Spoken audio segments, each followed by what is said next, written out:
आप सुन रहे हैं एजी एंटरटेनमेंट की धमाकेदार प्रस्तुति।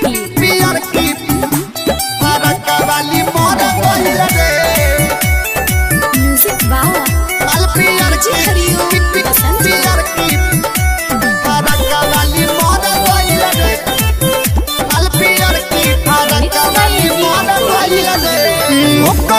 पीछे हम रही पगलाइल आइल बा खबर जब से दिल घबराइल का करी रे करे पीछे हम रही पगलाइल आइल बा खबर जब से दिल घबराइल। हम तो सुनले रही उ तो मामा हर गइल रे हम तो सुनले रही उ तो मामा हर गइल रे मालपियर की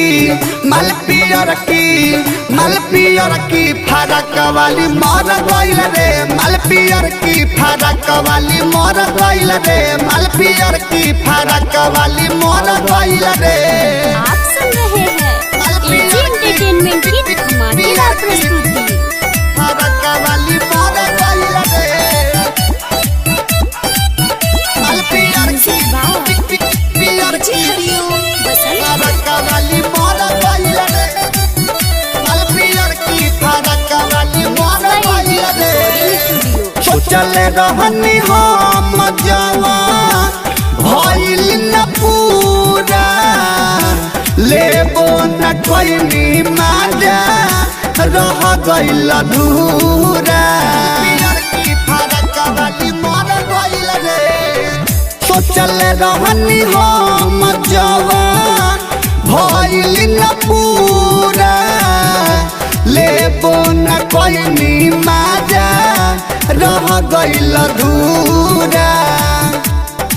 एगो चुमो न लेनी मन हर गइल रे एगो चुमो न लेनी मन हर गइल रे मालपियर की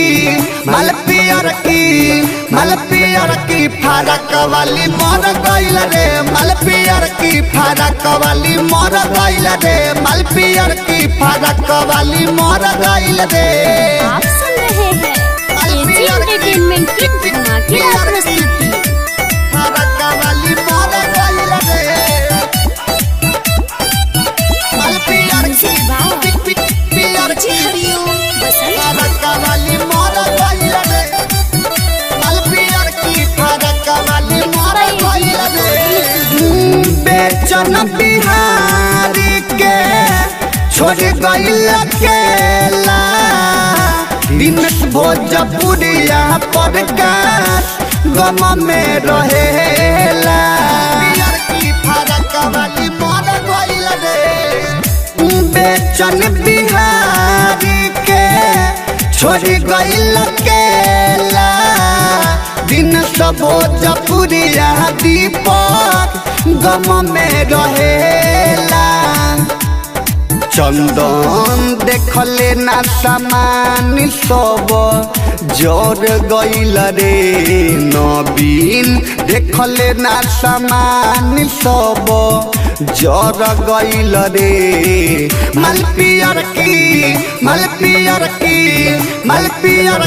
फरक वाली मर गइल रे मालपियर की फरक वाली मर गइल रे मालपियर की फरक वाली अरे मर गइल रे। स्टूडियो रोशनपुर सपहा।